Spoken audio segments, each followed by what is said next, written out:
Hello viewers, আসসালামু আলাইকুম। আমরা এখন আছি ঠিক ধলেশ্বরী নদীর চরে।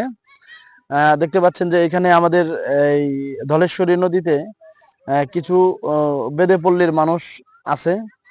তো সম্মানিত ভিউয়ার্স, আমি আমাদের এই সম্প্রদায়ের এক কাকার সাথে কথা বলবো। কাকা, আসসালামু আলাইকুম। ওয়ালাইকুম আসসালাম। ভালো আছেন? আছি ভালো বাজান। আচ্ছা, আপনারা যে এই যে এভাবে একত্রে মোটামুটি কতগুলো পরিবার থাকেন? এখানে আছে ৬ জন পরিবার। ৬ জন, মানে ৬ জন মিলে আপনাদের একটা পরিবার।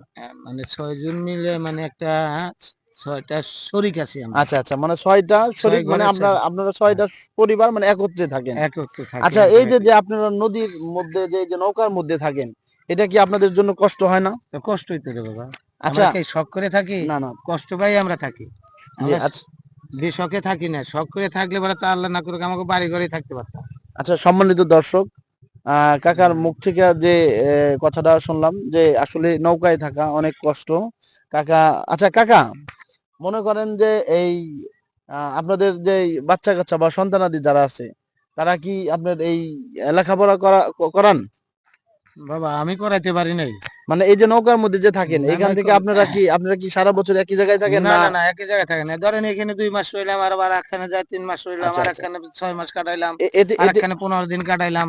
এতে করে এইভাবে আরকি বছর কেটে গেলগা। এতে করে কি আপনাদের বাচ্চা কাচ্চাদের লেখাপড়া কি লেখাপড়া সমস্যা হয় কেমনে না? হবে? লেখাপড়াই তো হয় না। আচ্ছা, লেখাপড়া করাইতে হয়তো এই ইচ্ছা করে এই না? জায়গার স্কুলে সরকারি স্কুলে ভর্তি করে দিলাম, এখান থেকে চলে গেলাম নাগরপুর। তাহলে তার এই স্কুলে পড়ানো হলো না।